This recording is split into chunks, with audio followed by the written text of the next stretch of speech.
Hi, this is Paul Ignatius, and welcome to the P-Spot, your friendly and funny podcast.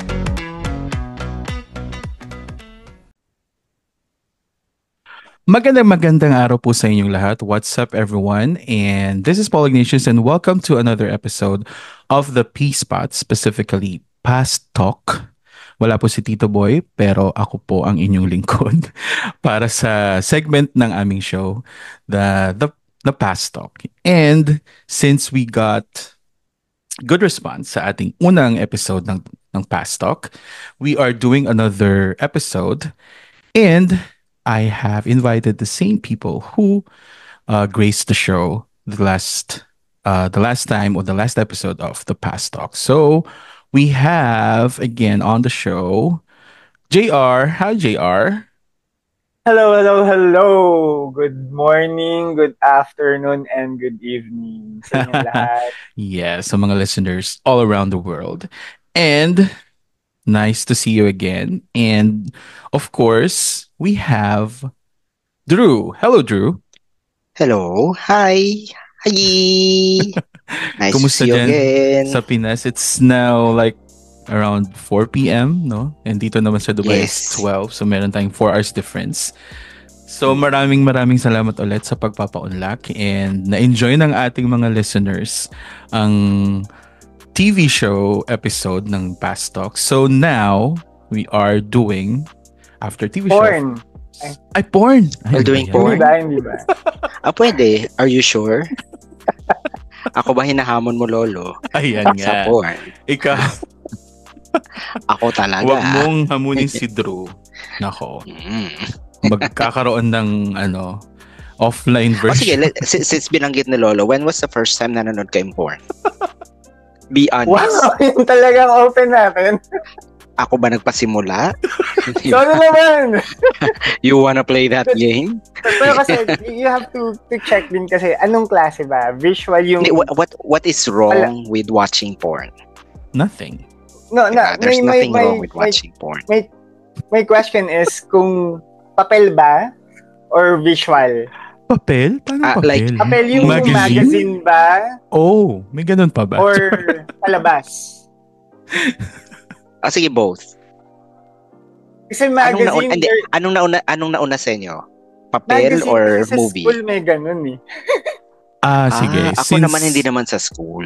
Since we're talking about movies, I mean, movies. sa movies. Hindi Ganda agad ng simula. hindi agad sa movies. sa sa magazine Live agad? at saka Grabe sa ka talaga, dyaryo. Paul. Sa dyaryo. Abante ba to? Paul, nakakadiri ka naman. Hoy, linis mo. Linis ka. Linis. Malinis yan. Super linis. Pero kasi, Hindi, kasi yung sa sorry to cut you. Di ba? Like yung sa Abante, hindi naman yun porn eh. aha. Di ba? Kasi even if parang hindi pa, di ba? If I remember correctly, hindi na naman ganun ka-graphic yung pagkaka-describe nila, di ba? Nung mga kwento. Yes. Hindi naman Di ba? ganun. Medyo siya, kumbaga sa movie, parang R18 lang, hindi naman X. Yes. Di ba? You can say So That technically, hindi pa yun porn. Hindi pa Dati. soft porn. Borderline pa lang yun dati. Pero yung Pero porn, kasi- like yung magazine talaga. Oo. Ako parang elementary yat. Hindi lang parang, I think, sure ako. Ako elementary Elementary din. ako na. Mayroon akong nakitang elementary naman most of us Playboy magazine back then. Yeah. sa bahay. Hindi ko alam kung saan. Sa amin galing. hustler yata dito sa bahay nun. Yes. May nakita ako. Ako parang hindi, parang Tagalog. May Tagalog ah. May Tagalog. Na Playboy or na Alam ko magazine? Tagalog eh. Na any Alam ko type of Tagalog magazine? Ha? Tagalog na Hindi. magazine? Hindi porn siya yung ang kasi term? 'di ba? Ang theme? Oo. Tama Oh. no. Hindi ko ini-imagine. Oo. 'Di ba? Kini-question ko ngayon yung reality, 'di ba? Kasi pero alam Naalala ko namin kung before, may ganun. hindi siya yung kasi 'di ba, yung like yung Playboy and Hustler, glossy. Yes. If I Yeah, remember yeah, correctly, yeah. hindi glossy yung nabasa ko eh. Parang glossy lang yung cover. pero black and white yung yung loob. Okay. Ganon. I don't remember yung title though. Pero parang yon. Hindi to parang Toro. Or Hindi ko Bandera. maalala yung title eh. Hindi, basta hindi siya dyaryo. Hindi daw siya Sure dyan. ako hindi siya dyaryo. Mm. Siya. Oo, magazine siya. And this was the 80s. Oo. Magazine Is siya. this the early 80s? I don't think so. Mga mid. Yeah, mga Mga mid 80s. Ito yung mga mid 80s. Kasi hindi rin naman talaga natin madedenay na naging part ng kabataan natin yung mga ganyan. Yung mga yung mga nakikita natin sa dyaryo, tapos magiging movies.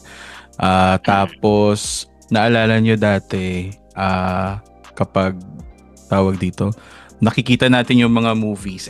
Any type of movies naman is yung mga nakikita natin sa dyaryo, ina-advertise nila. Tsaka yung pinaka naaalala ko, yung mga nasa, tawag dito, yung mga dinodrawing. Na billboard. Diba? Na billboard. Diba? Yung billboard na drawing lang. Makikita mo doon yung mga sexing babae, tapos yung mga action films, yung mga comedy films. Makikita mo habang natatraffic ka sa Cubao. Nakikita mo sila doon. Kasi taga doon ka sa area na yun. Kami naman. How about sa inyo? Since hindi kami masyado diyan sa Cubao area eh. More on sa may Recto, Avenida. Yes. Pero ganun din, 'di ba? Yung mga pinipainting na doon natin nakikita, nalalaman yung mga palabas na movies. Doon kami madalas manood sa may Recto. Okay. Yung mga Manila sinihan area. Anong klase Manila mga sinihan ang pinuntahan mo? Hindi kasi that time, normal, wholesome pa na sinihan dati dun. Oo nga. Hindi pa yung doble yung movie eh. Yun yung mga Galaxy ba yun? Mga, Galaxy, Commodore? Odeon. Hindi ko sure kung may mga Commodore. Basta sure ko may Galaxy tsaka may Odeon. Tsaka, basta yung stretch na yun ng Recto. Ng Recto. Marami. Oo. Meron pa rin kasi naman yun, di ba? malapit yun sa amin eh. Ngayon meron pa, I'm not sure ngayon. Siguro meron pa. Matagal na ako hindi nagagawi dun sa area eh. Pero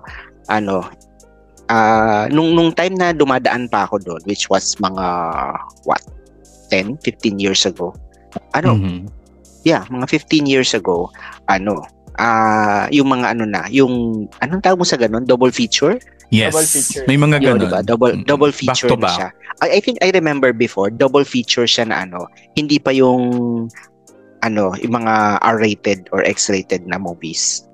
Ano lang siya, double lang talaga, pero yung mga luma na parang hindi pinapalabas uli. Sa Cubao, may naalala ko na panood namin dyan is yung kay Maricel and Richard. Tapos after that, nalimutan ko na. Pero double rin siya. Double din. Double din na palabas. Have you ever tried? Have you ever tried na manood ng double? Hindi ko na matandaan. Kahit na hindi malaswa. Oo. Yes. Okay. Diba? Ako hindi. Ikaw, Lolo, na-try mo na yun. Yung double yung palabas. Hindi pa. Pero can we explain now kung ano yung style ng mga panonood ng pelikula nun? Kasi ngayon, di ba parang naka-fix yung time. You have to speak na you have to be there. Otherwise, hindi mo siya mahuhuli. Hindi ka pwede mag-overlap. May hindi ka seats. pwede mag-stay the entire day. Reserve seating na ngayon. Reserve seating. And hindi na siya up and down. At I think it's orchestra and yung balcony. Orchestra may and mga balcony. changes dahil more kita for the movie houses, unlike before na it's actually a cheaper in a way type of entertainment siya for us, for the audience. So pwede kang pumasok sa isang sinehan kahit nagsisimula na siya. Yes. Tapos ulitin mo na lang siya. Nung diba? Kabataan namin, ganun. Oo. Kunyari, pag pumasok ka ng mga 20 minutes late ka, okay lang, mag-extend ka na lang. Or sometimes, tatapusin mo na lang din hanggang sa dulo nung pangalawang round na nung movie. Na ganun. Tapos, since nga siya, hindi siya reserved seating, parang maraming beses na sa sahig kami nakaupo. Kasi mga bata eh. Diba? That's usually, diba, yung mga Christmas movies. Yeah. Na ganon. Tapos maraming tao. Tapos either nakaupo ka doon sa sahig, doon sa gilid, Or doon na sa mismong harapan ng screen. Doon na malapit sa screen. Oo, malapit na. Ganun. Tapos parang okay lang sa mga tao. Standing room only. Room only. Oo, pero nagpapapasok pa rin sila kahit puno na yung seat. I mean, occupied na yung seats, pero sila na ino-occupy nila yung sa gilid o kaya sa hagdanan. Pwede pa rin. Yes. Tapos ngayon, merong mga natutulog kasi nagpapalamig. Diba? Ganun. Kasi unli naman. Yun lang ba ginagawa ng mga tao matagal sa sinihan? Bata pa ako noon. So, hindi ko napapansin kung ano pang mga ibang nagagawa doon. Although nung college, mamaya may kukwento ako sa inyo dyan. Okay. Pero ang naalala ko, ang tanging pelikula na pinanood ko na paulit-ulit, nagstay ako sa buong sinihan. Umabsent ako sa school just to watch the movie the entire day. Titanic. Pinanood ko na simula umaga hanggang hapon. Tapos hindi ako pumasok sa school. Ilang ulit? As in, buong maghapon. Siguro, mga 2 hours. Tama, di ba? Mga 2 hours yung movie. 2 hours pa, 3 hours? Almost 3 hours. So, siguro mga 3 beses. Mga 3 times, no? Oo, ganyan. Sulit na sulit? Oo, sulit na sulit. Kasi, pwede kang magstay. So, na-enjoy ko yun kasi hindi na siya magagawa ngayon. Although, sa comfort of your home, pwede mong gawin. Pero yun yung mga panahon noon na talagang mura pa yung sinihan, mura ka pa makakapanood. Tapos pwede mo pa siyang ulit-ulitin and pwede kang pang pumasok anytime you want. Diba? And then, ano pa ba? About sa mga access noon. Mostly talaga sinihan no? Wala, syempre, kasi ngayon, puro or karamihan, streaming services na. And then, yun, nakaka-miss yung mga ganong times kasi makikita mo talaga na maraming nanonood. Kasi nga, unang-unang... Ngayon, di naman marami pa rin namang nanonood. Marami pa rin, oo. Although, ang mahal. Medyo, may kamahalan na yung pero... Totoo. Parang almost 500. Hindi na makakaroon na yata yung ibang directors club. Mura pa yun. Mura pa yung mura pa yun. Or yung sa may Opus Mall. Diba? At saka sa Rockwell. As a Southie, kapag sa Ibiya ka manonood yan, papalo na siya ng 1K. Pag kayo mga tipong Marvel movies, mga gano'n na yan, ang presyuhan yan. Sa mga Vista Cinema. Mahal sa Vista Cinemas kapal ng mukha. Vista, so ano na yan? Mga high-end. Pero in fairness, maayos nga naman yung sinehan. Pero still, nakakalula yung presyo. So imaginein mo if, di ba, ilang kayo manonood, magkano yun? Kunyari family of 4 kayo. Yes. Diba? 4,000 ka agad. Oo, 4,000. Hindi pa kasama yung pagkain. Wala pa pagkain. Diba? Saka pamasahin. Oo. Napamasahin, ganun. So, true. Yun. Tapos, pag mga ganyang films talaga, na enjoy yung mga ang pinaka memory na naalala ko talaga is nanood kami ng mom ko sa sinehan sa Cubao, and then tawa lang kami ng tawa sa movie, yung kay Dolphy tsaka kay Van Dolphy, yung yung tawag dito, Banayad Whiskey. Banayad Whiskey. Parang nare-recall ko yan.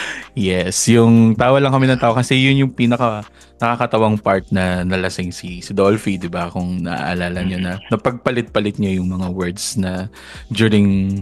Kasi nagko-commercial siya noon, tapos tunay na arak yung iniinom niya. Tapos napagpalit-palit niya yung mga words. Tapos ang sarap palalahanin yung mga ganun na sa sinihan ka talaga nanood. Tapos ang dami mong kasamang tumawa sa loob ng sinihan. Na yun ang nami-miss ko, lalo na ngayon na malayo ako sa Dubai. Tapos wala ako masyadong access dito. Tapos yun, yung mga ganong panahon, comedy, sila Dolphy, ano pa yung mga naalala nyo na mga palabas during those time, yung mga comedy films, Rene Requestas, yung mga... Diba? Not so much. Hindi kasi yung ganyan, yung like kami nanonood, madalas diyan yung mga Tito Vic and Joey.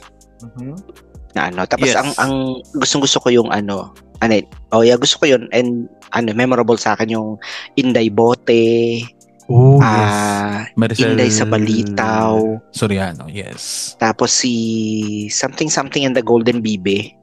Inday, Super Inday. Super Inday. Super Inday and the Golden Bibe. Oh, si Hedsel. Tapos yung... Ay, Hedsel. Hedsel ang pangalan ni doon. Ni Eric Quezon. Hedsel. Hedsel. Pero kasi since nasa Kapampangan sila doon, Hedsel ang pagkakasabi ni ni Maricel. Naalala ko yan. Sige, go. Ano pa mo? Hindi yun. Tapos Petrang Kabayo.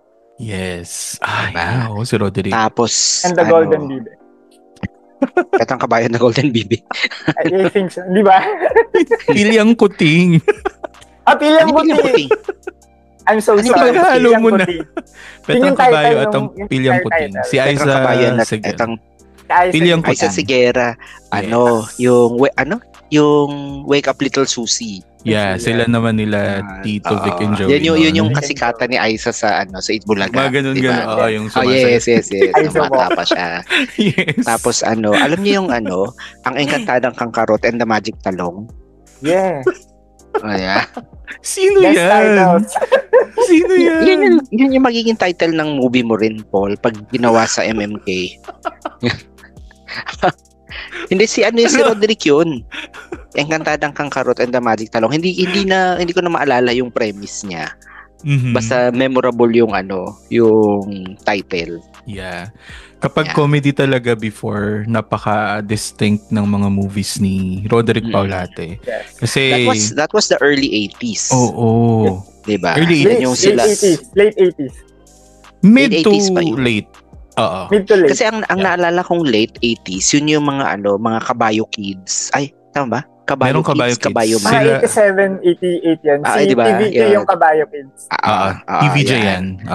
Kabayo Kids. Tsaka yung ano pa yun? Action na yung iba. Oo. Kasi meron din si Joey De Leon ng mga FPJ. Meron din si Joey De Leon ng mga superhero movies. Run Barbie Run. Yes, mga 90s na yan. Early 90s. 90s ba? Ang Run Barbie Run. And then ang Eraserheads. During the 80s. Yun, mga ganun ang movies. Meron si Joey De Leon na yung anak siya yung daga siya. Tapos parang sabihin ba natin Roborat? yan? Roborat? Yun ba yun? Roborat? Oo, yun. Super Mouse and the Roborats. Roborat. Yes. No. Tapos, di ba, ang subtle nila, yung mga ganong kabastusan, na nasisingit nila. Na itatawid nila. Oo. Tapos, alam mo yun, tapos, kung maaalala nyo yung ang na Sulakihin. Sumaskidot. Oo, yung chant ni Vic Soto sa isang movie. Hindi ko lang matandaan kung anong movie. Pero meron siyang, I don't know kung may power siya nun, pero yun yung china-chant niya. Fake magician sila ni Panchito yata sa Panchito stage. Yun yung chant niya. Yung ang na Sulakihin. Isulat mo siya. Ang na. Isulat mo siya, Drew. Sige. Isulat mo siya. Per line. Tapos babasahin mo pababa yung per syllable. Oo. Tama ba? Per syllable. Ang na. Sige. It's really bastos. Bastos. Wait. Lumagpas sa panahon ay ang na. Tapos next line. One word yung ang na. Oo. Ang na. I-ano mo siya per word. Tapos next line. Sulakihim. Wait. Ang na. Next line, wait lang. Ang na, tapos sula. Kihim. Kihin? Kihim. Yes. Kihim. Okay. Him. Him ba? Okay. Ang na, sulakihim. One word yung sulakihim. Hindi. Sulakihim. Per syllable siya, Drew. Sulaki. Him. Whatever. Hin. Same din yung ang na one syllable din siya. Oo, tigo one syllable mo siya isulat. Word. Oo. Okay. Tapos mas ki dot. Okay. Meron na yun dapat. Tapos last line, moko. Ang puso mo, nalamas ko, ang laki. Na yun. Diba? Halos yan ito. Title to ng movie? Hindi, yung chant niya. Yung chant ni Vic Soto. Ni Vic Soto. As a magician. Kababuyan na naman to ni Joey De Leon, for sure. Malamang. Posible. Pero, diba? Pero elementary days ako nun. Tapos na may yung classmate ko sabi, ito yung yung sinabi ni Vic Soto. Tapos, nung binasa ko, hala, bastos pala. Wait, so ang hindot is verb? Sorry. Hindi kasi ang alam ko, adjective siya. Di ba? All this time, ang alam ko, adjective siya. Kasi pang-describe ko nga yan kay ODH eh. Diba? Special mention na naman si ODH. Hello, June! Hey, June! Si June yun eh. Hindi ko alam na verb pala siya. Akala ko adjective siya. Parang F-word yata kasi siya sa ibang colloquial siya ng F-word. Oh. Okay. Sabihin mo, JR, wag okay. Ako, Cha. Hindi ka ba maano?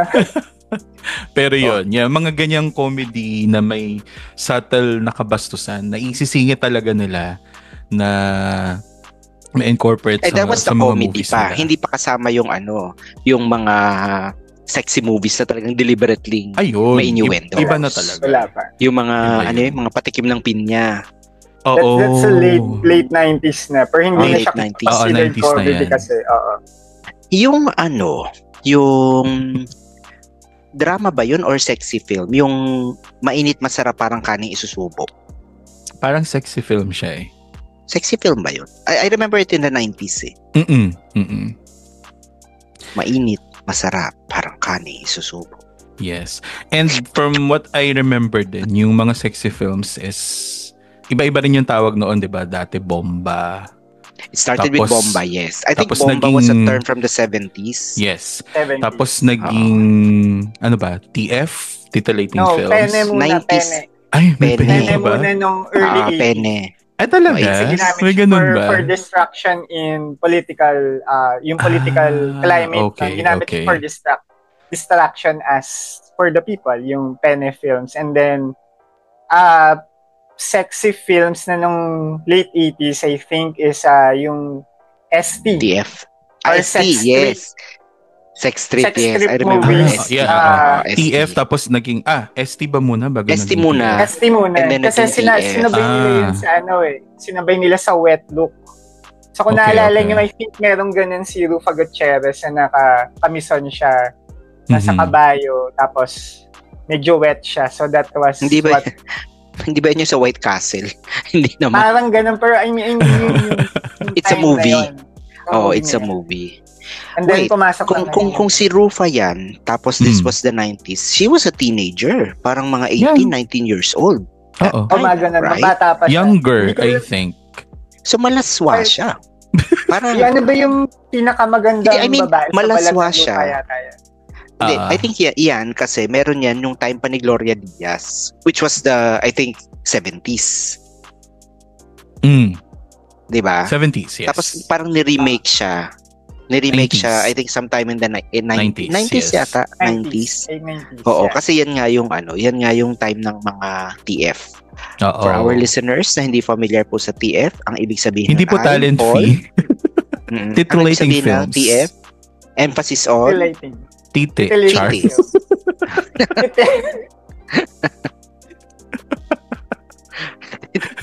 film. Titillating films. Kasi malating films. Oo nga. Ano nga ba yung titillating? Parang, I don't know. Pero, hindi. Yung meaning. Pero, Linis natin, Paul, ha? Nakakakiliti daw. Okay. Sabi ni JR, yun yung meaning niya.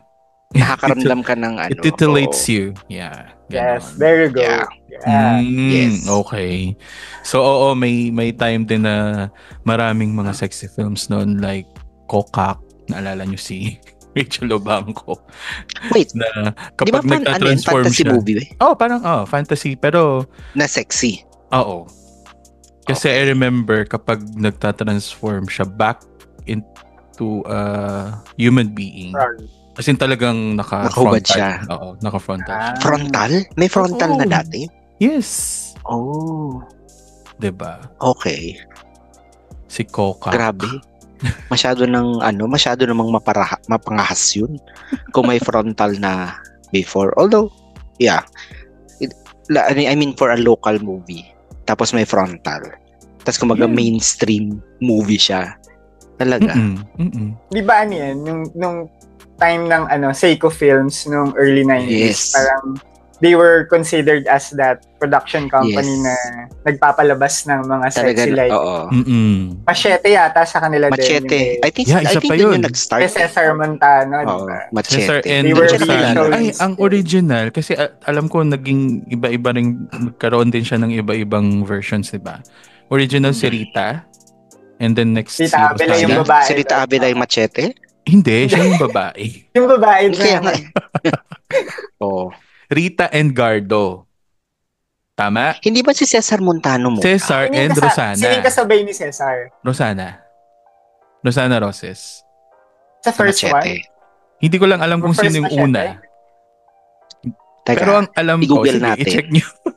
I think ang una si Rita Avila kasi yun yung panahon nila just Tony Alarcon. Yeah. Pero kung ang alam ko, Rita and Gardo. Hindi. Baka i-check niya. Gardo and Rosana na. Gardo and Rosana na ba? So, Rita and Cesar, yung original. Parang, oh gosh. Kasalukuyan pong chine-check. Hindi, ang lumalabas kasi yung ang lumalabas yung sa Mexico. Latest. Hindi, yung sa Mexico. Ito, Machete, Estatuang Buhay from 1990. Estatuang Buhay? Estatuang Buhay. Yung Machete, di ba uso yun dati yung merong hindi sa may edits na lumalabas. Ay, ano ba? May anong edits? Yung kahoy. Yung kahoy hindi. Na yung diba? Sa mga title ng movie, okay. Yung kunyari, Visconde Massacre, God Help Us. Di ba may ganun lagi? May Machete is after ng color. Parang may subtitle. Subtitle ba tawag doon? Cesar Montano, Rita Avila, 1990. Okay. Joel Torre. Ha? Kasama pero si Joel may Rosana Torre. din. Hindi, may Rosana din. Pero malamang Gardo. Yung part 2 na yata. Yan. Machete 2. Okay. So si Gardo Versosa na yung kasama niya. Na part 2. Ayun, merong Machete 2. Machete 2. Gardo, Snooki, Rosana. Ayun. Okay. Tama din. And Abby Biduya. Uy! Wow! Miss Ma'am Priscilla Almeda. At nandun din si Odette Can. So, hi, Rix. Hi, Rix. Anak ni Janice Can. Joke lang. Yun. So, may Machete 2. Machete 2. Yan, oo. Diba? That was the 90s. Oo, tama. So, nabanggit mo kanina yung mga massacre movies. Nauso rin yan. Diba? That was mga late 90s. Tama ba? Early 90s. Early 90s. Hanggang mid yata yan. Yung mga Kasi, I think, si Chris Aquino. Si Chris Aquino. Yeah. Yes. Pero kasi, nauso kasi yung mga murder talaga dati. Diba? Yeah, madami nun. Ang dami. So, doon nila binibase yung movies. Yung Lipa Massacre. Nauso ba siya? Diba? Or nauso yung sensationalizing? Nauso yung sensationalizing. I think both. Kasi parang feeling ko, nangyayari naman talaga yung murders. Pero yun na yung nagka-capitalize kasi yung showbiz.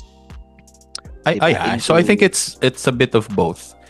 Kasi, marami naman talaga. Very high profile. Although hanggang ngayon, may mga nangyayari. Pero noon talaga masyadong nasa-sensationalize. Ano ba yung mga kasi ginagawang movie. Visconde. Visconde rin naalala ko eh. Ano pa yung mga ganyang movies? Lipa Massacre. Merong Lipa Massacre. Tapos may Chop Lady. Maggie de la Riva story. Tapos may Chop Lady na ginampanan ni Lorna Tolentino. Loretta Bobbitt. Meron ba tayong local version ng kay Loretta Bobbitt na movie? I think so. Parang si Rufa. Ba? Si Rufa. Yes. Wow. Okay. Yes. Si Rufa Gutierrez. Yes. So, that was yun yung 90s. Oo, Tapos, Lipa Massacre is sila Vilma Santos and John Regala, yung murderer. Tapos, ng question. Family. Refresh my memory. Sige. Paano napadpad si Chris Aquino sa mga massacre movies? Wait, ano bang ginampanan nung niya? nag-start siya, Ang Pidudida. pinakauna niya, di ba, Magic to Pidudida. Win 5. Magic to Win ba Magic muna? to Win 5. Before Pidudida. Magic to Win. I think, or sabay ng Pidudida. Kasi nagpunta siyang Hong Kong, di ba? Tapos nag-shoot siya noon. Nung Magic to Win. Mukha siyang taga Hong Kong. So, nung alam ko, then nag-Pidudida siya. 1 and 2. Tapos parang biglang wala na. So, di ko alam kung factor ba nung nalaglag siya sa stage. Pero siguro hindi naman. I'm so sorry. I had to bring that up kasi cultural. Oo naman. Very iconic yun. Yung bigla na lang siya nawala dun sa stage. Diba? At least hindi siya nagmura, diba? So, okay na. Kasi naman bakit ganun kasi yung design ng stage? Oo nga, no? Sabit naman kasi talaga. Masyadong, yung... Pero yun nga, after nung mga Magic to Win Pidudida, na siya, naging... Ano ba yun? Parang Marie Chris something. Queen yata siya before. Oo. Tapos, meron ngang mga katulad nung sinabi ni Drew na yung mga Lord Have Mercy, yung mga ganon. May subtitle siya sa mga movies. Na uso talaga yon. Tapos, wag natin kalilimutan ang Calvento Files. Kasi, yes. Wow.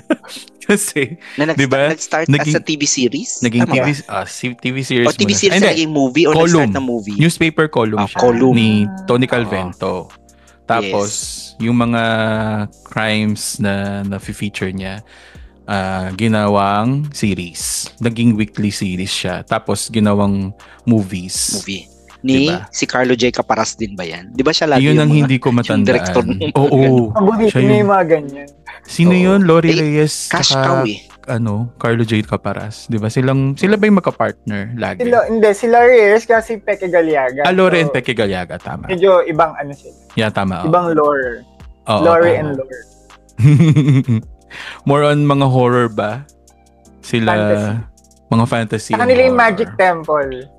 Ayan, okay. Gangland yun. Nasa mga fantasy na tayo. Tsaka Shake, Rattle, and Roll. Yes, tama. Shake, Rattle, and Roll tayo. Ano yung favorite segment ka ng Shake, Rattle, and Roll? Napag-usapan na namin to ni Paul, yung traumatic experience ko sa Shake, Rattle, and Roll. Yung Frigidaire. Hindi yung Frigidaire. Yung ref. At hanggang ngayon, hindi pa rin ako nakaka-recover dun. Nakapag-sex I was sa scarred for life. Hindi. Mga pantasya mo, lolo. So, you wanna go there? Paano? You wanna play that game? Okay na. may hindi, ka lang kasi yung trauma nga na pag binuksan mo yung yung, di ba, yung ref. Di ba yung ref dati, yung puti lang yung ref nung araw, di ba? Kulay white lang siya. Tapos, pagbukas niya, may repolyo. Tapos sinara. Pagbukas uli, pugot na ulo na hindi ako naka-recover talaga doon. So, na yun? Doon sa, parang... Eksena. Oo, sa eksena na yun. Parang ayokong lumapit sa ref na nakasara dahil doon. Tsaka yung mga, I don't know ang simple lang noon pero napaka-eerie. Tapos yung music, matatakot ka talaga. Na tsaka, Tama, di ba? Ang Shake, Rattle, and Roll, I don't know kung ngayon ganun pa rin. Di ba dati parang 3 kwento ba siya? O 2 kwento in one? 3 kwento siya lagi. Oo. Ngayon, ganun pa rin naman. Pero mas magaganda talaga yung mga before. Although meron pa rin naman yung mga latest. Pero noon, yan, aside sa ref ba o Frigidaire yung Frigidaire. Ano pa yung mga gustuhan nyo or mga hindi nyo malilimutan? Na horror? Na episode ng Shake, Rattle, and Roll. Shake, Rattle, and Roll. Na-trauma na ako dun eh. So kasi parang, di ba, usually every Christmas, ang Shake, Rattle, and Roll. Oo, MMFF usually. Usually every Christmas. Oo. Yeah. So, nanonood naman kami niyan yearly, pero parang it got to a point na hindi na ako sumasama. Kasi I think ngayon na naisip ko siya, probably kasi nga na-trauma ako dun sa na yun. Hanggang ngayon, hindi talaga ako mahilig sa horror movies. Di iba yung ibang movie yung panoorin mo. Hindi, kaya nga, syempre pag bata ka, di ba, may choice ka ba? Okay. Hindi na ako sasama. Yung buong pamilya. Kasi hindi naman kami yung tipo ng yung manonood ng sine na, alam mo, multiple movies yung papanoorin nyo. Kumbaga, for Christmas, etong isang movie na to, yan na yun. Diba? Wala siyang kasi lahat manonood, di ba? Oo. So, kumbaga, mamili ka kung anong papanoorin. And usually, since yun yung mga most popular, yun yung pinapanood. Kasi hindi lang ako sasama kasi ayoko ng horror. Hindi ko matandaan kung Shake, Rattle, and Roll ba yung kay Herbert Bautista tapos may manananggal. I think yes. Naalala ko yan. Yung nilagyan ng asin yung lower half ng manananggal. Oo. Sila ni Manilyn. Hindi ba to Hindi ko alam kung Shake, Rattle, and Roll separate ibang na movie. manananggal movie. Kaya nga hindi ko matandaan. Hindi, parang Shake, Rattle, and Roll siya. I don't know, I could be wrong. Pero naalala ko yun, yung nakaskirt yung lower half ng manananggal. Diba? Tapos binuhusan nila ng asin. Bulati lang. Paborito ng Pinoy ang manananggal talaga. Alam mo, hindi na, even, lalo na dati, hindi siya talaga mawawala kapag sinabi mong horror, kapag sinabi mong laging may nakakatakot, laging may manananggal. And sa Shake, Rattle, and Roll itself, ang daming mga episodes na may manananggal. Si Aiko Melendez, meron siyang episode na manananggal siya. Doon sumikat si Ai o si Icy Mendoza. Yung kinakanta niya na Smile. Ay, si Ai. Kumakanta siya nun. Si Ai. Para hindi mahalata. Sa 5 yata. Niyo ba yun? Shake, Rattle, and Roll. Parang ganun. Kasi si Icy Mendoza, Dayang Icy Mendoza, alam niya na kung sino yung manananggal. Tapos kumukuha siya sa restaurant na pinagtatrabahuan ni Ai ng mga hot chili. Kasi si Ai yung manananggal? Hindi. Tiyahin niya si Ai. Tapos Okay. nakita niya si Icy Mendoza na nagra-rap kasi siya doon. Nagpe-perform siya doon sa isang bar. Tapos nakita niya si Icy na kumukuha ng mga Tapos kinakanta niya yun na Smile para hindi mahalata. yung isang artista na product din ng SRR, which is si Manilyn Reynes. Ayun. For a while, parang ang tagal na nababad yung pagiging horror, ano ba yung horror princess or horror parang lagi siyang si Manilyn? Oo. Si Manilyn. Dahil there's an episode of Shake, Rattle, and Roll na that was really scary. Yung pumunta siya sa barrio. Yeah. Dinala siya ng classmate niya.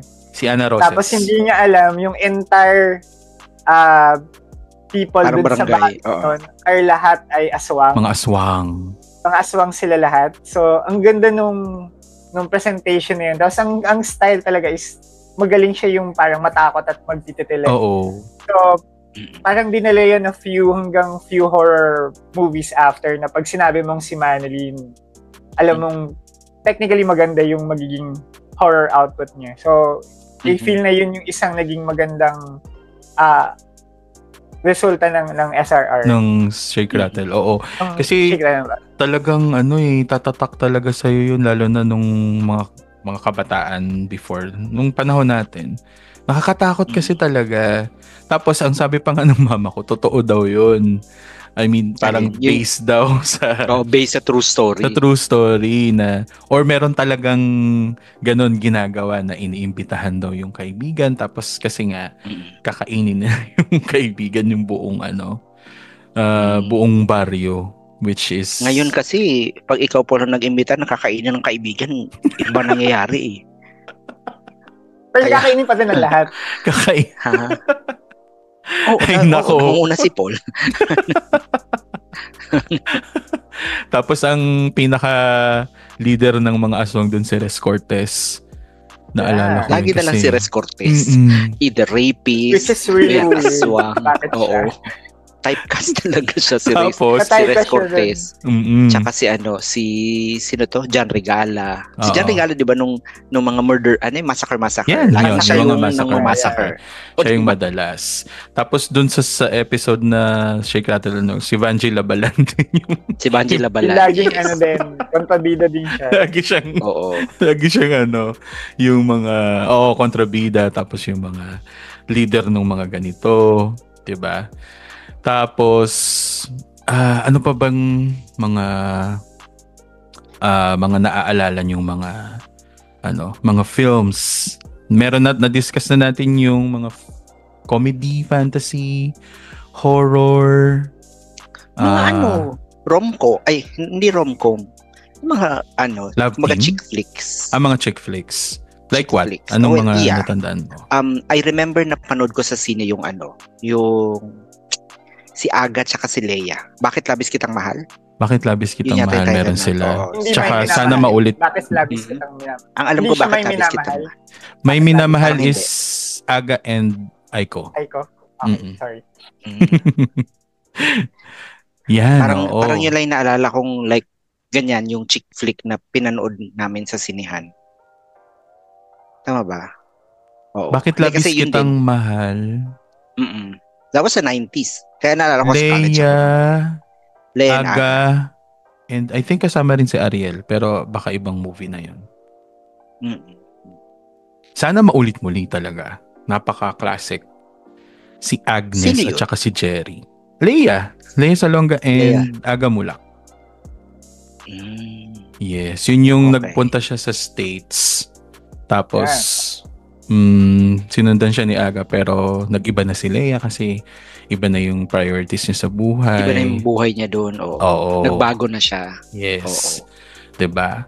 Tapos ano pa ba yung mga classic? Yung May Minamahal, classic din yun kasi Aga and Aiko, tatay niya si Ronaldo Valdez. Si Aiko is yung puro lalaki yung mga kapatid niya na mga overprotective. Tapos si Aga is puro babae naman yung kapatid niya, 'di ba?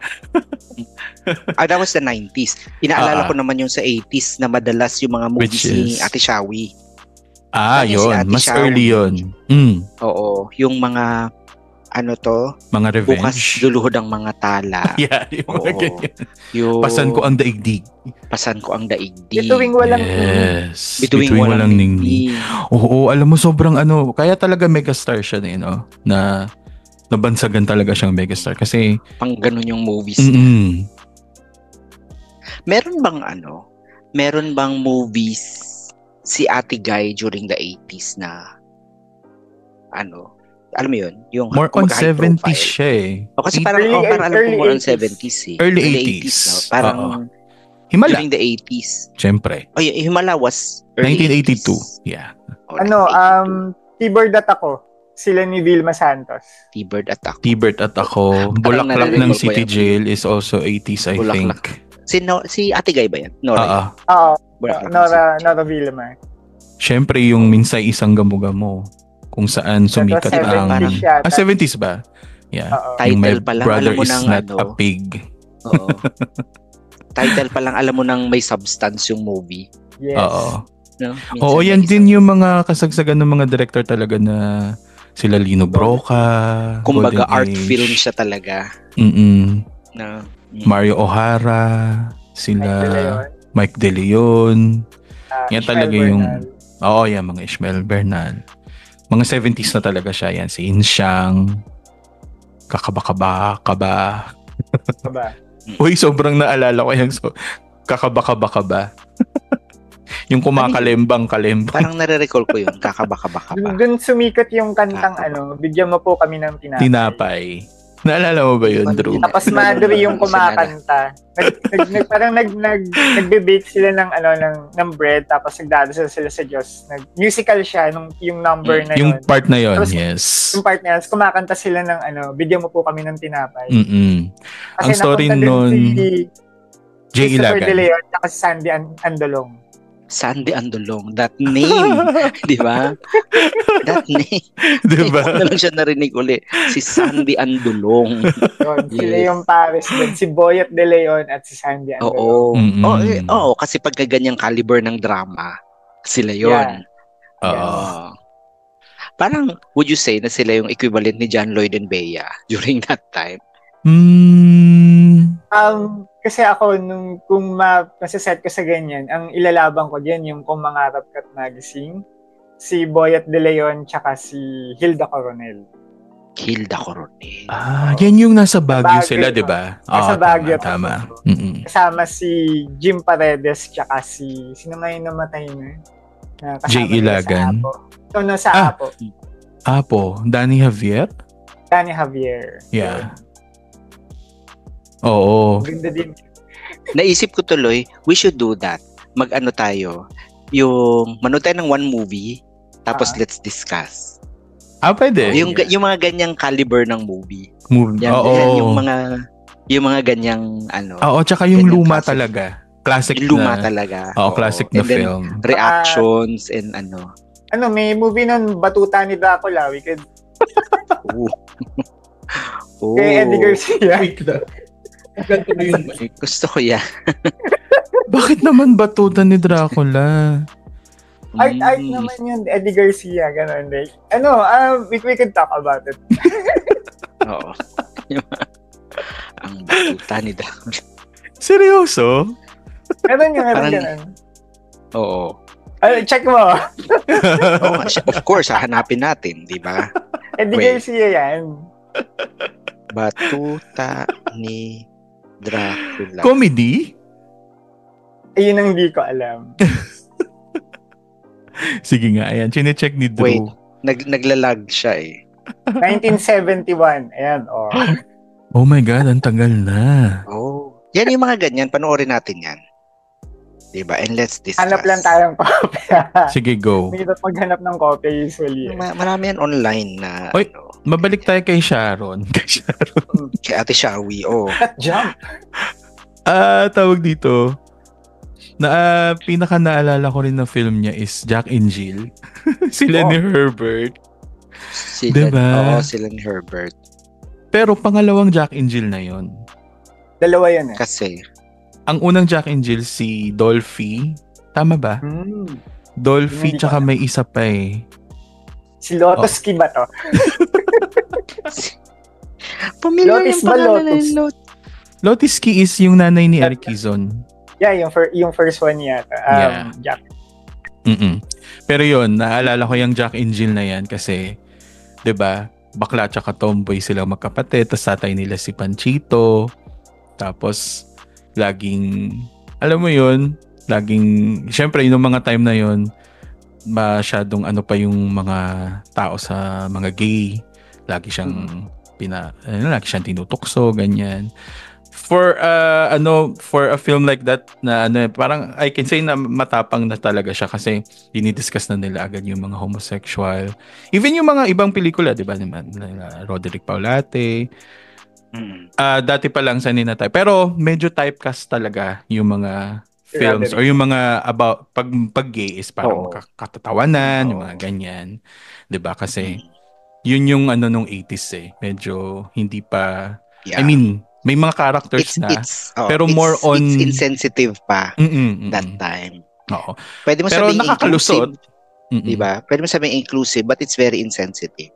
Kasi imaginein mo si Dolphy, ginagawa na yan noon, 'di ba? Ang tatay kong nanay, nagdadrag na siya noon. Ang tatay kong nanay. Oo.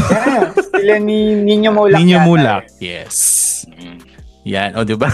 Di mo ba napanood yun, Drew? Batuta ni Dracula. Wow, ngayon lang nag-load. Nandun pa rin tayo. 1971. Hindi, ngayon kasi lang nag-load yung Batuta may problem yata sa internet. Oo. Eddie Garcia. Hindi ko kilala itong mga to. Eddie Garcia, Marilu Ver, Vina Morena, Vicky Sandoval. Sino sila? Si JR ang nakaalala niyan. So, So napanood niya to. Hindi mo napapanood. Kasi nga, yung mga ganyang movies na title na lang yung nag-exist. Usually yung copy niya, wala nag-archive. Napaka-maliit dahil nga we're bad at archiving. So, yes. Ayan. Hanggang titles lang tayo. Totoo. Okay. May mga makikita ka ngayon sa YouTube pero hindi rin ganun kalinaw. Yes. Meron sa mga ABS-CBN of Films or Star Cinema, meron silang mga ang tawag doon hindi ano ba yung restored. Enhanced and restored version ng mga classic films.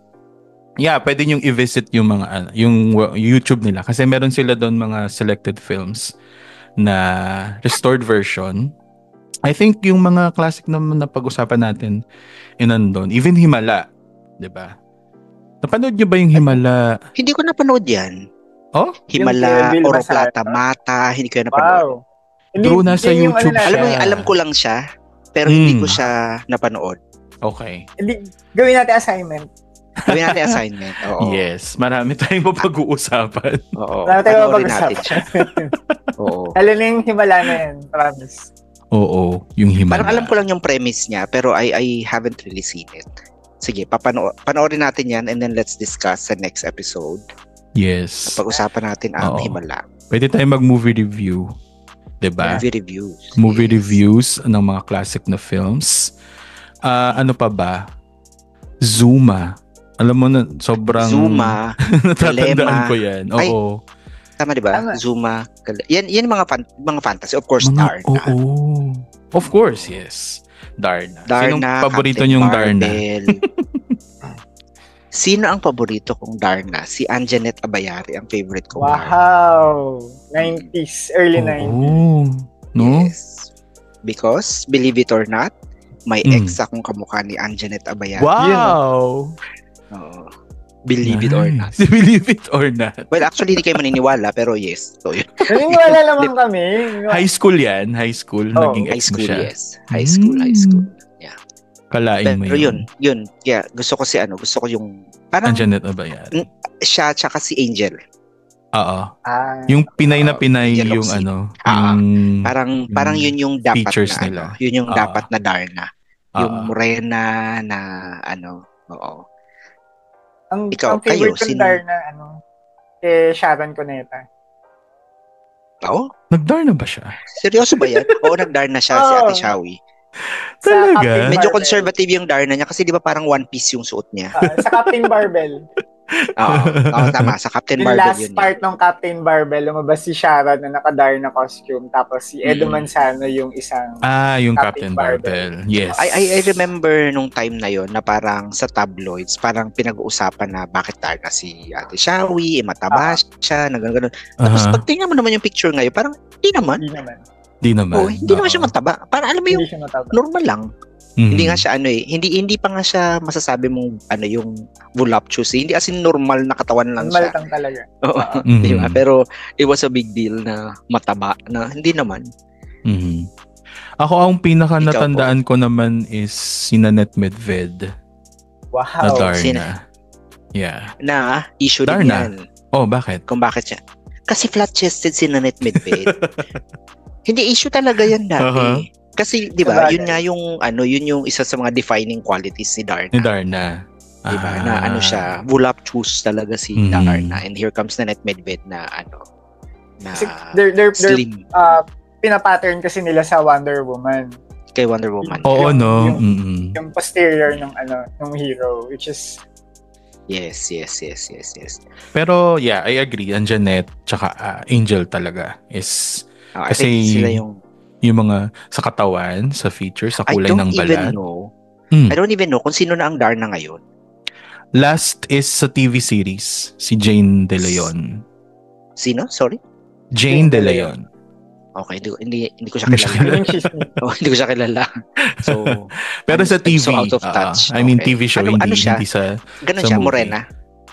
Actually, hindi eh. Hindi rin. Medyo mistisa. Medyo mistisa siya. Okay. I would have wanted Nadine to be Darna. She looks good. Kasi, kasi alam mo yun, kulay pa lang. Tapos yung ganda. Alam mo yun, Pinay na Pinay. Diba? After Darna, sino naman ang favorite niyong Jezebel? Sino bang? Alam ko lang na naging Jezebel si Alice Dixon tsaka si Charlene talaga, diba? Gonzalez. Alice Dixon. Ang kapartner ni Alice is si Richard Gomez? Yes, Richard Gomez. Si Richard Gomez ba? Kasi ang kapartner ni Charlene... Nakita ko niya nung isang araw Jezebel. Ang kapartner ni Charlene si Matthew Mendoza. Wow! Yun ang random talaga. Mga naging Jezebel. Alice Dixon. Marian Rivera. Ann Curtis. Pero sa si TV Edna show naman Luna, sila. I don't know who she is. Pero mukhang nung unang panahon pa kasi sepia yung picture Si Edna Luna. Vilma, nagdarna din siya. Si Ate B. Siya rin yung conservative na Darna. Tapos, kasi I think that time, hindi pa naman pwedeng sexy si Darna. Or kasama na rin kasi yung si Vilma Santos kasi yun, di ba? Yung portrayal niya wholesome kasi siya. Idol, wholesome image sila nila nung before. Yan yung mga characters talaga na hindi natin malilimutan From Manananggal, Jezebel, yung Sirena. Napaka-classic. Tapos, parang I don't think magsasawa yung mga tao na panoorin siya. Merong manonood na mga tao. Kasi, alam mo andun yung nostalgia, andun yung mga memories na aalalahanin mo.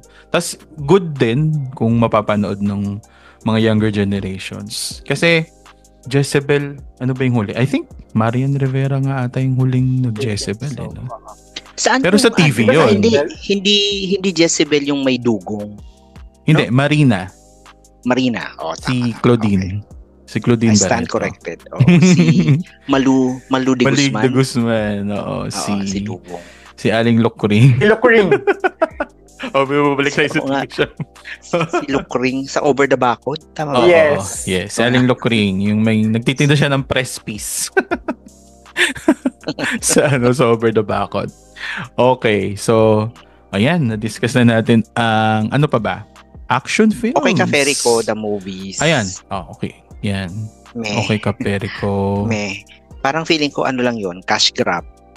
Yung alin? Yung mga post-2000s. Kasi pera talaga yung sample nila For early on kasi, tumutok pa sila halos sa lore. Kasi di ba, after dun si Benok, yung kapatid ni Aiza Segura, if I remember it. Sino nga si Benok? Oo nga. Sino nga si Benok? Di ba si Soto? Oyo Boy. Oyo Boy pala, sorry. Vico. Oyo Boy. Sorry naman. Si Vico. Oyo Boy Soto yata. Yes. Kasi obviously, nandun naman si Vic Soto. So, sinabay na yung anak niya. Yun yung naalala ko. Oo. Parang ang huli kong napanood na Okay ka, Ferico is yung may kinalaban siyang dragon kasi nagkasakit yung anak niya. Sino bang... parang kung si Aiza or something. Layo na ng lore nung mga later. Ang simple lang kasi nung premise niya when it started. Diba? Na tagalupang na in love sa Encantada. Oo. Yeah. Diba? Ganun lang siya kasimple. Oo. Although kasi... Sana nga syempre kapag ginawa, yung ginawa nilang movie, syempre may mga iniba silang mga aspects. Kasi syempre... Naisip ko tuloy, parang magandang magkaroon ng ngayon, ng series about Okay ka, Ferico naman. Pero yung, kunyari, di ba remember yung Maleficent? Maleficent from the point of view of Maleficent. Yes, siya. yung sa kanya. So ito naman from the point of view kunyari ni Ina Magenta. Wala na si Ina Magenta. Oo. 'Di ba? Or ganoon 'di ba na tapos yung si Faye parang The yung Late anak niya, and the Great Charita Solis. Yung there was 'di ba? Problema kasi yung anak ko na in love sa mortal, ng gano'n. 'Di ba? Yes. Yung gano'n medyo may konting lalim na yan. Pwede. Diba? Parang maganda yun kung merong ganun. Ngayon. Yes. So mag-move naman tayo sa action films. Buba. Ano ba? Yan, Buba. Buba is pwede naman. Nasa action movie ang Buba. Technically, yes. Medyo early 2000s na si Buba. Si Buba. Simpleng dalaga. Buba. Tama ba? Diyan ko napanood yung Hindi ako makarecover doon yung parang maglalaban sila. Tapos tumatambling-tambling siya. May pupuntahan siya. May pupuntahan siya somewhere. Tapos cartwheel lang siya ng cartwheel. Tapos yung parang for 3 minutes, parang cartwheel lang siya sa iba-ibang lugar siya napupunta cartwheel niya. Ang stupid niya palabas na to. I love it. Pero dyan sumikat si Rufa May. Tsaka, parang dyan din nag-start yung mga ni Joyce Bernal, di ba? Na mga films niya. Yes. Na more on comedy. Yung partnership nila. Mga ganyan. Oo. Kasi sumunod dun yung Masikip sa Dibdib. Oo. Nasundan siya. Yung pinaka-weirdest movie siguro ni Joyce Bernal. Kasi may part doon na sa bandang huli, kumakanta sila lahat. Tapos lumalabas yung mga singer sila. I think si Ellie Buendia, si Aiza Segura. It's so, yung napaka-surreal nung part na yun. Nung papa-ending na yata yun. Saan sila lumalabas?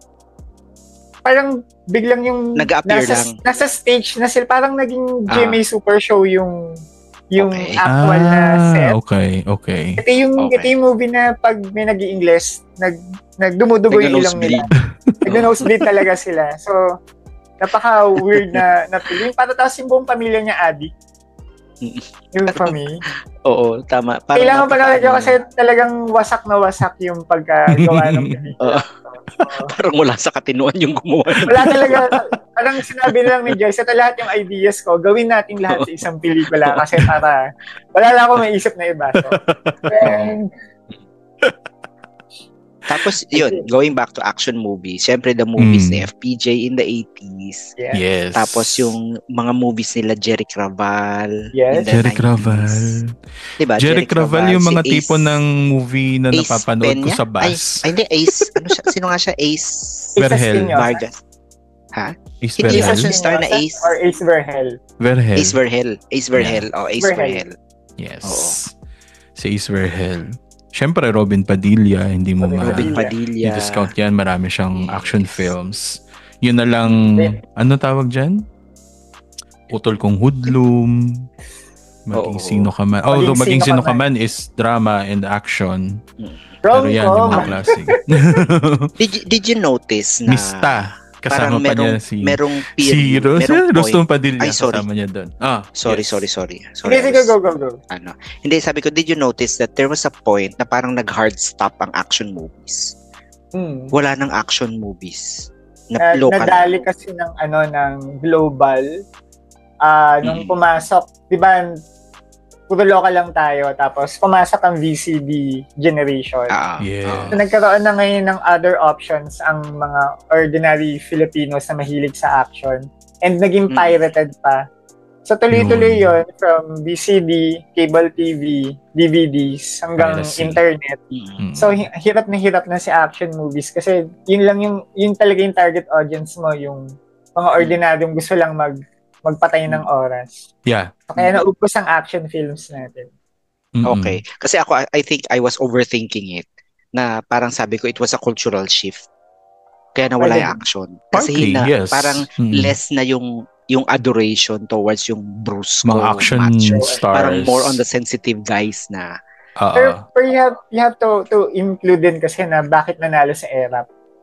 Ano yung as for presidency nung time na yun. Kasi nga, kasi diba ina-idolize pa rin nila siya, parang si FPJ din FPJ almost nanalo won. Yeah. So parang people were looking up to them, even Rudy Fernandez na I think hanggang ngayon naman andyan pa si Lito Lapid, andyan pa si Jinggoy. Diba? Ang dami pa rin Bong Revilla. Si Bong Revilla. Andyan pa sa senators, sa Senado. So hindi namamatay yung idolatry. It helped them propel from being the action star they were and from being government officials. Pero ibang usapan sa government. Ibang usapan. Sa movies. Wag na tayo. Doon na tayo sa ano nila, sa glory days nila. Wag na doon sa downfall nila. Pero yes, katulad ng sinabi ko kanina, madalas kong napapanood ang Jerry Craval films sa bus. Dahil sa Jerry Craval? Hindi. Parang usually, yun yung mga pinapalabas nila sa bus. Dati. Yung mga kapartner niya sino ba? Leilani Navarro, yung mga ganyan. Wow! Sino si Leilani Navarro ba? Hindi, I mean, familiar yung name niya. Ang TV. Ang TV siya. Yes. Yung adult batch. Yung kasabayan nila Jolina, tsaka nila Rosel Nava. Yung kulot si Custodio. Lindsay Custodio. Yes. So, na-typecast din si Leilani na maging ano yung tawag dyan? Leading lady. Yeah, leading lady ng mga action stars. Marami pang, sino pa ba yung mga action stars dati na ano? Yan, bukod kila FPJ? Ramon Revilla Sr. Tatay. Oo. Di ba meron sila noon? Si Lito Lapid yung yung Lito Lapid yung binaril yung yung kutsilyo. Tapos dalawa yung bullet. Oo. Galing, grabe. Si talino ano na ba? Si nakaisip. Bong Revilla Sr., si Pepeng Agimat. Hindi nag-start lahat naman ng si Bong Revilla ni-rehash niya lang yung ginawa ng tatay. Tatay niya. Parang I don't think there was ever something na talagang siya. Sa kanya. Original. Oo. Kasi when you think about it, ni-rehash niya lang talaga lahat ng bagay na hindi So nagpanday si Senior. Na hindi naman talaga siya. Ay hindi. Hindi, si FPJ. Si FPJ pala. Hindi, pero parang niya, nagpanday din si Bong eh. Si Bong, kinuha niya Oo yung nga, kasi yung nga, rights inaano siguro. nga niya, yung time na yun, yun ang inaano niya, kumbaga, gusto niya ma-associate sa kanya. Yung ganun. Diba? Okay. You can tell I don't like the guy. Kaya ganun kung sinay-ko-analyze yung mga desisyon niya sa buhay. Diba? Uy, sa FPJ, bukod sa action, may mga comedy films din siya, diba? Yes. Yung kay, Speaking of kay action, Judy Ann. I say, go ahead. Judy Ann, susubong kita Judy sa Ann, tatay I ko. was going to say, speaking of action, wala tayong female action star. Yes. Diba? Kunyari, sa US, they have Angelina Jolie. Yeah. Example. Diba? Action. Angelina Jolie, si Jennifer Garner. Jennifer Garner, diba? Yes. Wala tayong ganun dito. Parang pag nag-action yung mga artista natin, parang hindi ka maniniwalang talaga. Kasi it stems from our culture na machismo culture na puro lalaki. So kapag babae ka, katulad niyan, babae hindi yung parang laging inaapi, ganun lagi sa movies. Kung hindi ganun, yan mga character, sa fantasy. Pero superhero pala, Darna, pero hindi siya yung totoong tao. 'Di ba? Oo. Mas mahilig tayo mag-import lang kasi I remember there's this one film ni Vic Soto. In-invite niya si Cynthia Luster. Yes, naalala ko yan. Si Cynthia Luster. Kasi ganito Once Upon a Time in Manila yata. Manila. Yes. So, parang meron tayong foreign visitor na oo, actually nauso rin yung mga ganyan na may mga bisita from ibang bansa. Oo. Naalala ko yun Once Upon a Time in Manila. Nanay niya si Gloria Sevilla. Tapos yung eksena doon na naalala ko na kapag inaaway na kapag may mga sanggano na nasusugod sa kanila, sasabihin na ni Vic Soto kay Cynthia, fighting. Parang alam na. Doon yung communication nila na makipaglaban ka na kasi may mga sanggano na gumugulo sa kanila. So ayun, tama, which is missed sana opportunity. Sana magkaroon ng alam mo yun, female action star. Yung talagang legit na alam mong athletic na they actually tried, di ba? Kasi they tried it with Christine Reyes sa Maria. Yeah, meron. Itong Baybas kay Ann Curtis. Pero hindi yung talagang solid na action actress yung peg nung mo. Yung pagkatao. Parang ako kung kanyang female action star, gusto ko yung very believable pag nanapak. Tsaka pag humawak ng baril. Yes. Oo. Di ba may taekwondo champion tayo dati na babae? Si Bea Lucero? Oo. Si Bea Lucero. Kaya nga, hindi na lang siya ginawang wala siyang acting skills. Yun lang. Bakit wala rin namang acting skills sa mga action stars usually sa Pilipinas Bagay. Tama. Sino pa yung mga naalala nyo bukod kay Cynthia Luster na mga in-import natin? Si Dayanara Torres. Pero siya? Drama naman. Dayanara Torres, oo. Oo. Sino ba yung niya? Aga Mulak ata. Yeah. Kasi magjowa sila Oo nga. Naging sila ba? Yeah. Talaga? Tagal din niya tayo. naging chismis segment na yun. Oo. Sino pa ba? Kasi syempre, alam mo naman, mga Pinoy, mahilig din sa mga natin. sa mga foreigner. Si yung singer, si Born For You. Si David Pomeranz. May pelikula ba siya? Pero si David Pomeranz, paborito niya. Keith Martin. Ano nga yung kanta ni Keith Martin? Because of You. Because of You. Because of You. Because of You. Uy, rest in peace na sa kanya. Ay, talaga? Ay, hindi ko alam. I'm sorry. Yes.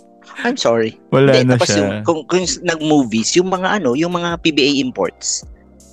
Meron ba? Diba, I think meron movie? yun. May mga meron sa movies yun.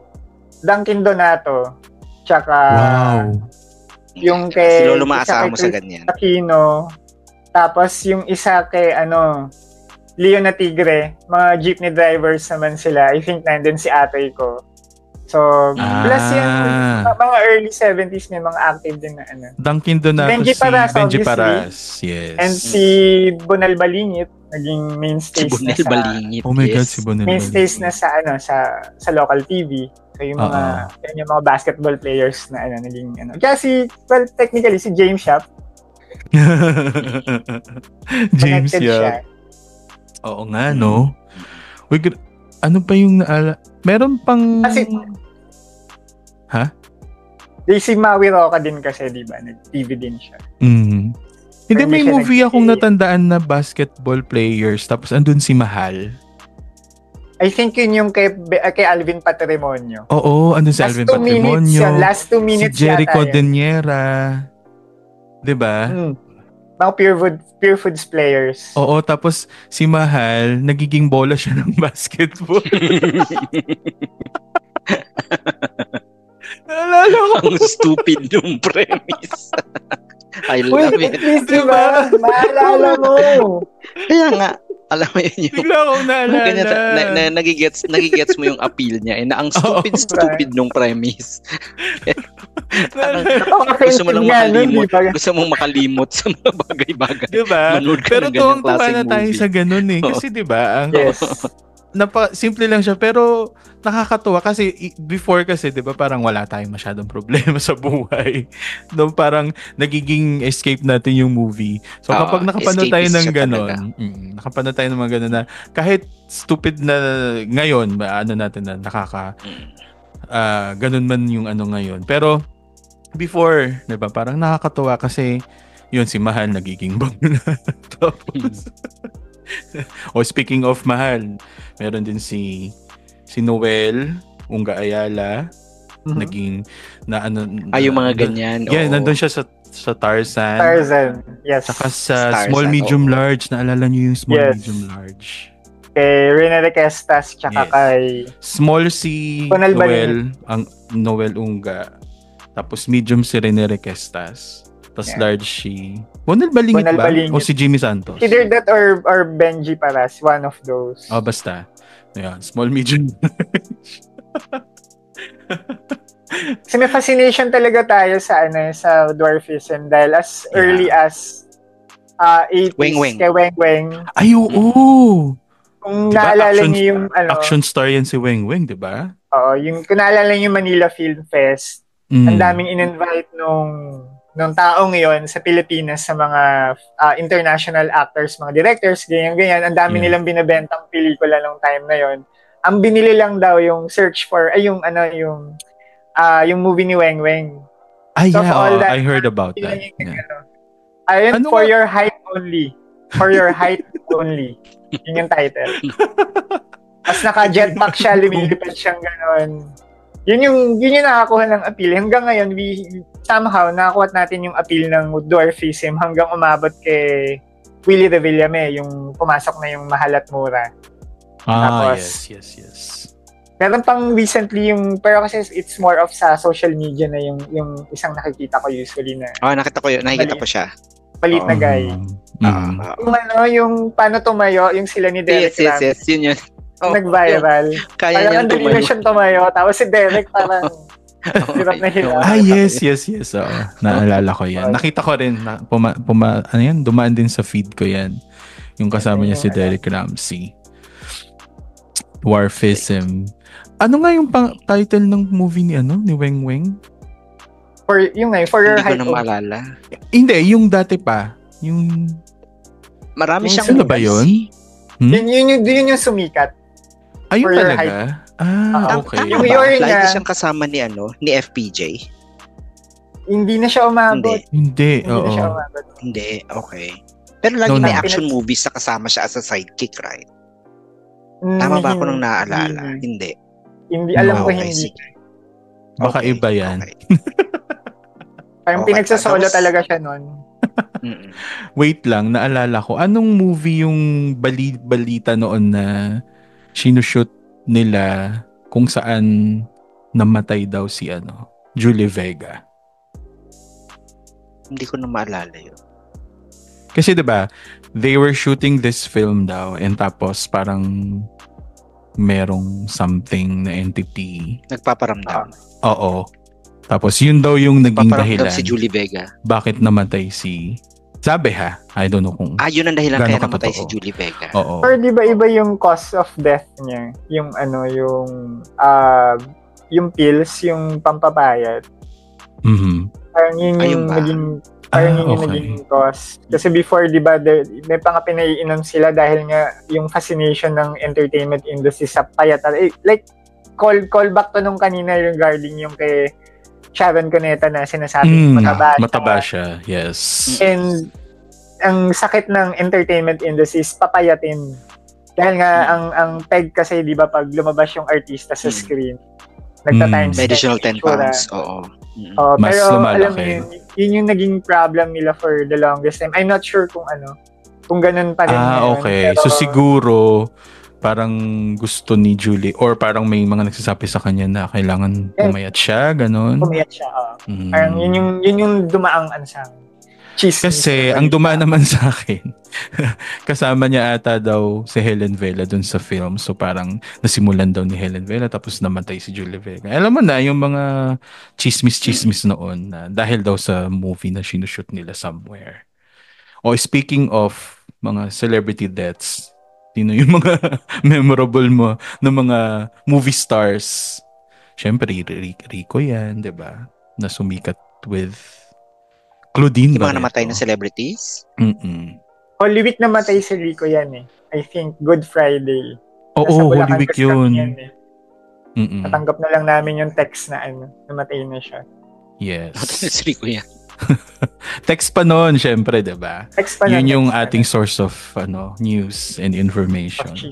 Pero yun, naalala ko kasi pinanood ko hindi man recently, pero yung movie nila ni Claudine, yung Got to Believe. Iba pa rin talaga yung kilig ng Rico yan and Claudine Barreto na alam mo yun, kahit panoorin mo siya 20-30 years after, kikiligin ka pa rin. So sayang siya. I think ang worst, isa sa worst artista death sa Philippines yung kay Nida Blanca. Yun. Oo, murder. Yung murder. And hanggang ngayon, unresolved siya kasi ano sabihin? Hindi, kung ano man yung nakita natin na issue, parang hindi talaga sila dapat yung kasali. Yun. Parang walang point. Kunwari, parang may cover up. Parang may cover up siya. Kasi it doesn't make sense ng claim nila si Rod Stank yung may gawa. Kasi nagpakamatay si Rod, di ba? Oo. Pero are we sure na nagpakamatay ba si Rod Stank? Parang ganun. So, alamin natin sa Scene of the Crime Operatives. Ayan na po. Ano ang nangyari kay Nida Blanca? Mamaya yan. Kasama po natin ngayon si Gash. Sino nga ba to? Si Gash. My gosh. Abel Gash. Oh my gosh, Abel Gash. Hindi. Kung namatay rin lang, lalayo pa ba tayo kay Pepsi Paloma? Ay. Na naging controversial. Hindi. Controversial hanggang ngayon. Hanggang ngayon. Kasi binubuhay ng favorite director mo. Kaya nga. Favorite ni JR. Ikaw, favorite mo. Pinanood ko halos lahat ng pelikula niya nung bago siya mag Turn to the dark side. Dark side na nga siya. Nag-turn pa siya to the darker side. So. Pero kung, Pepsi Paloma, yung tawag dyan, member ng Soft Drinks Beauties. Soft Drink Beauties. Oo, si Pepsi Paloma, si Sarcy Manuel, Coca Nicolas. Tatlo lang ba sila? Parang may isa pa, pero hindi ko maalala. Oo, wala si Fanta Fantasarian. O si Mirinda. Drag queen. Si Mirinda Mendoza. Char.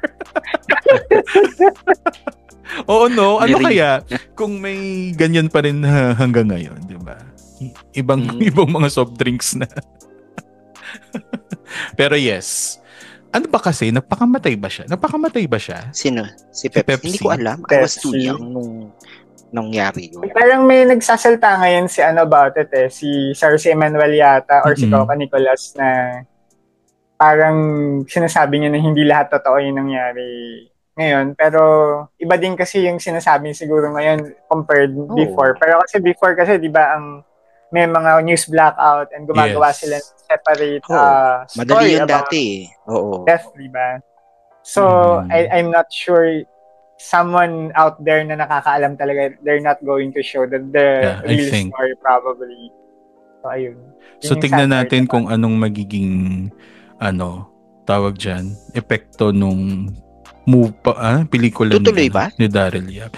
Oo. Walang Hindi ang sabi ang sabi ni MTRCB, hindi daw kompleto yung parang requirements para anihin nila. Okay. Para ipa-stop. Palabas nila or bigyan nila ng ratings. Number 2, mukhang hindi siya under ng Viva. Ang may hawak yata nung pelikula, Pinoyflix. And knowing Pinoyflix, I think they're not going to show it sa big screen. So chances are online streaming. Yeah, okay. Pag streaming, they got away with everything. Wala naman silang ratings based. Kaya si Viva Max ngayon humahataw So walang hands off si MTRCB yan. So chances are baka ituloy, pero we're not sure. Ayun. Yeah. Or ingay lang siya kasi it's alam mo naman, for political purposes. Okay, yun na nga okay sana kung kunyari gagawin siya for artistic reasons. Pero yung alam mong may political agenda kasi.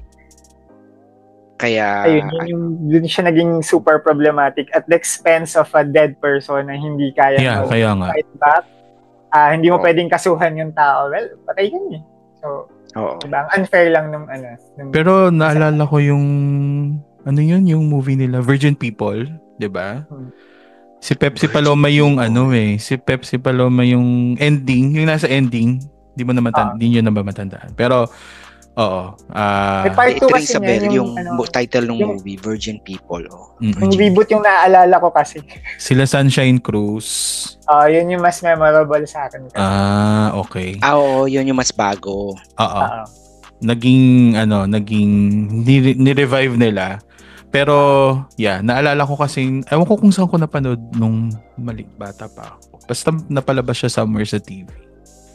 Tapos, naalala ko yung parang kinakanta nila na yung sa may tipi-tipi-ti, tipi. Parang ano ba? Oo! May ganon. Tama naman, tipi-tipi. Yeah. Tama yun. Kapag kapag pupuntahan na nila si Ernie, yung lalaki. Hindi ko maalala yung lalaki yung sino. Yung una, si Ernie Garcia. Tapos... Wow, the name. Tapos... Grabe sa memory, Paul. Yung pangalawa, sino ba? Si Tonton ba? Mukhang si Tonton niya. Virgin People from 1984. Okay. Pepsi Paloma, Mirna Castillo, Janet Bordon, Ernie Garcia, Judy Gamboa. Judy Gamboa, ano pala siya? Pero nung 1984 na version. Yes. Tapos yung pangalawa, sino? Sunshine Cruz. Si Sunshine Cruz na lang yung maalala ko. Yes, nandun siya. Mas naalala ko pa yung luma. Ana Capri. Yeah. Anong year ba yan? Mga 2000, early 2000s? 90s yun, I think. Ito. 96. Okay. Medyo Scorpion Nights. Papunta na siya sa Iba yung Scorpion Nights. Hindi, papunta na siya sa mga nakahilera sa kanya na mga movies. Okay. Scorpion Nights, Tuhog. Wow. Ina Raimundo. Sukdulan. Burlesque Queen. Burlesque Queen, si Ina Raimundo din yun. Pero hindi ito yung Burlesque Queen, si Ate V. Ate V ang una. Yung una, yan. Ang dami rin pala mga na-revive, no? Or mga nagkaroon ng mga newer versions. Nakita mo na yung Virgin People? Wait. Wala naman naman yung Virgin People 2 eh. Yung isa si Charmaine Suarez. Charmaine Suarez. Ayun, Virgin People 2. Virgin People 2 from 1996. Oh, 1996 Directed by Celso Ad Castillo. Sunshine Cruz, Charmaine Suarez, Ana Capri, Tonton Gutierrez, Ayun, Ronaldo si Tonton Valdez. Si Ronaldo Valdez. Okay. So, let's see kung anong mangyayari sa Pepsi Paloma. Even the title, no? The Rapists of Pepsi Paloma. Masyadong suggestive na... Masyado ng garapalan na. Kaya alam mo talagang may agenda. Yes. Yep. Alam mong may agenda talaga siya. Gumagawa ng gulutong PDF file na to. Yung PDF file. True. Okay. So katulad nung ginawa natin last episode, TV show, ano naman movie na gusto nyong maging, if you were a character of a movie, saan movie mo gusto maging part? Saan movie mo gustong maging part? Ako? Hindi, ako gusto ang daming choices no? Parang seriously before, gusto kong maging part ng Hataw Na. Oh! Wow! Gary V. Kasi di ba Dayanara Torres. Di ba parang school yung setting niya. Yes. They have these school teachers na gano'n. Yun. Mga students doon, yung mga brat, na mga walang pakialam, 'di ba? Ganun yung parang sister act. Parang sister act pero sayaw-sayaw ang sayaw-sayaw naman. Yes. Si Dayanara at saka si Gary V. So, naalala ko 'yon. Sumasayaw-sayaw. Sumasayaw ka nga pala kasi, no? Yeah. Before. Okay. So, yun yung naisip mo, Hataw Na. Kala ko ikaw si Dayanara Torres eh. Pwede rin. Hindi yung one of the students. Kasi, one of the students, of course. One of the students. Kasi parang ang saya-saya nung nila. Naalala ko nandun si Rosel Nava, si Jolina. Ang TV Kids. Yes, yung mga Ang TV. Kasi kasikatan ng Ang TV Kids. Kasi ako sa 90s. TV yan. Yes. Ikaw, JR. Ako, gusto ko sa mundo ng segurista kasi nandun si Michelle Aldana. Hindi, joke lang. Ruby. Joke lang. Nisip ko pa eh. Kasi pwedeng Ninja Kids. Kasi masaya doon. Or, sa alias Batman and Robin, yung kay Rene Requestas, yung musical. Kasi parang, ang weird lang nung pelikula na yan. Si Batman, si Joey De Leon, tapos si Panchito, si Chopaeng. So, Chopaenguin. Penguin kasi siya doon sa pelikula. Kasi Chopaenguin. Parang ang saya lang doon sa mundo ng alias Batman and Robin. So, pwede na ako doon. Oo nga. Na-imagine ko si Lolo, pang ganun kang ang character sa ganun. Pang musical, magkakalat lang doon.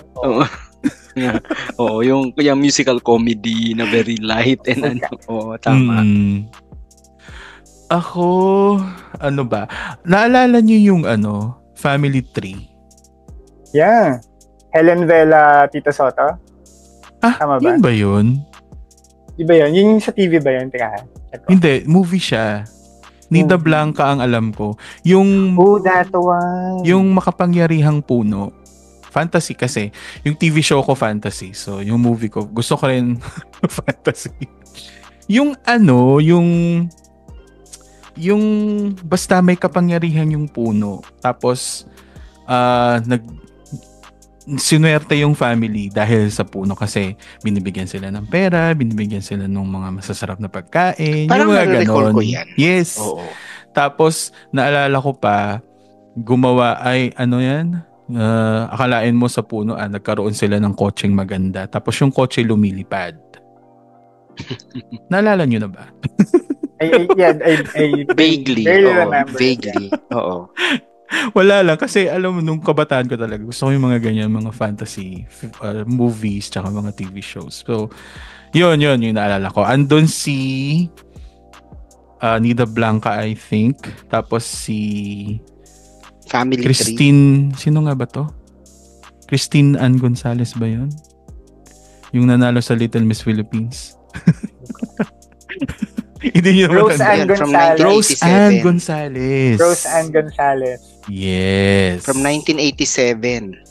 Yan. Nida Blanca, Luis Gonzalez, Francis Magalona, Nadia Montenegro, Manilyn Reynes, Rose Ann Cher Gonzalez. Valdez, Chichay, Chucky Dreyfus, diba? Mike Losada, Katsupoy, Palito, Balot, Don Pepot, Bammer Moran. Diba?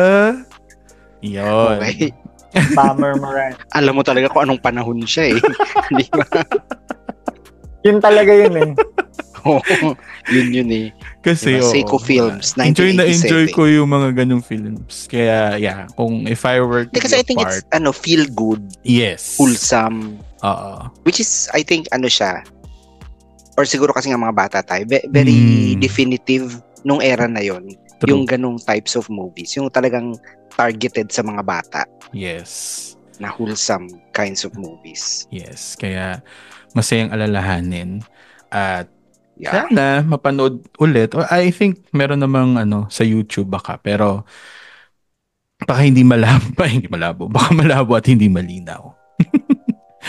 So, maraming salamat ulit sa masayang usapan. Marami pa tayong upcoming episodes na ibibigay or ihahandog para sa ating mga listeners. Kaya stay tuned lang po and maraming salamat ulit. Drew and JR, hanggang sa susunod na episode. Any last statements kung anong mga gusto nyo about about our topic? Suportahan po natin ang pelikulang Pilipino. Ganun ba? Yes. Coming from someone na hindi masyadong nanonood ng pelikulang Pilipino, suportahan po natin ang pelikulang Pilipino. I think tama yun. Kasi for someone like me na hindi masyadong nanonood, parang suportahan natin kasi para ma-motivate to produce really good world-class na movies. Darating din ang panahon na magkaka-Oscars na tayo, or kung hindi man, yung alam mo yon, magiging synonymous na rin yung films natin to quality international films, diba? Yeah. Ikaw, JR, as a movie buff yourself. Oh, wow. In general ba, or anything? Siguro na lang, more film festivals. Ibig sabihin kasi when you say more film festivals, it means na may perang iikot para gumawa ng more local films. Last year was quite something kasi ilang mainstream film festivals yung ginawa last year, mga 5 or 6. And sisingit ko na rin na papuntang na kami, deliberations sa Society of Limutan ko lang. SFFR. Yung film reviewers, diba? You're part of that. Yes. We're planning to do deliberations na soon. So, we're thinking na na maglalabas na ng awards by next month. I think March. Okay. So, we're hoping we get, I think, the appropriate winners kung sakto man sa boto ng mga tao or sa usapan ng mga tao. And, ayun. So, for this year, I hope more people would watch movies. I hope na hindi siya last Cinemalaya this year. True. Based sa chismis. Hopefully. And, ayun. And pinakahihingin ko lang siguro, pero malabo mangyari, sana magmura ang ticket prices ng Philippine movies. Kasi para mas maraming nanonood dahil hindi maganda ang economy niyan. Yun lang. Yes. True. Kasi maganda pa rin talaga yung movie experience na nasa sinehan. So let's hope na mas maging accessible and affordable sa mga mga mamamayan na natural. Hindi ba natural? Yeah. Ano ba yung term na yun? Hindi ko naman sa mga normal na mga mamamayan na makanood sa sinihan. Offensive ba ang term na masa? Hindi naman. Hindi, I don't think na offensive siya. Oo, na mas ma-afford ng masang Pilipino. Kasi bulk of the audience naman talaga na target ng mga film producers tsaka ng mga movies is yung masa na makakapanood. So hopefully, and we've come a long way. Napakarami na nating mga quality films. It's just a matter of time na talagang mabubuo. So thank you so much again, Drew and JR. This was fun talking about the past. And diba, so time traveling again. So next, for sure, we'll enjoy the next episode. So stay tuned din. Salamat ulit sa mga listeners na patuloy na nakikinig at sumusuporta. If you are on Facebook, feel free to join our Facebook group, the P-Spot Podcast, and we are also on X, the P-Spot Podcast, and follow me on Instagram, the P-Spot31. Thank you guys. Until next episode. Thanks. Bye. Bye.